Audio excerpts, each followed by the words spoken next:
The Crescia sfogliata is a highly appreciated specialty from the Marche region.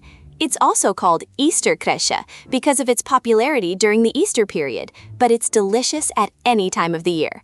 Its uniqueness lies in its flaky texture and slightly savory taste due to the presence of cheese.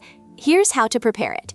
Ingredients: 500 grams of type 00 flour, 250 grams of lard, 150 grams of grated pecorino cheese, 150 grams of grated Parmesan cheese, 30 grams of fresh brewer's yeast, 1 glass of lukewarm milk, 5 eggs, 1 teaspoon of salt, 1 teaspoon of black pepper, lard or butter for brushing.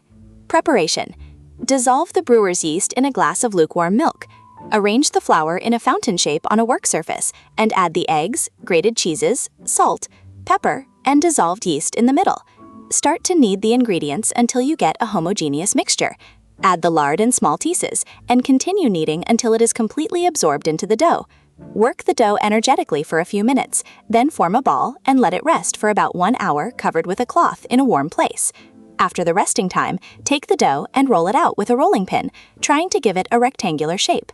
Brush the surface with melted lard or butter and fold the dough in 3 parts, first the right part towards the center and then the left on top of the right, as if you were folding a letter.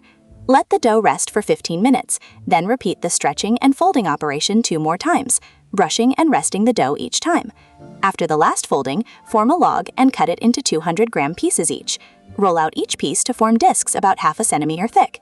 Cook the discs in a hot nonstick pan, about 5 minutes per side, until they are golden brown. Serve hot or warm.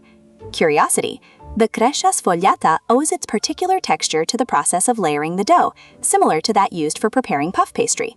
The abundant presence of cheeses gives it a unique flavor that pairs perfectly with cold cuts and cured meats, especially those typical of the Marche region. It is a tradition to serve it during Easter celebrations, but as mentioned before, it is excellent at any moment of the year.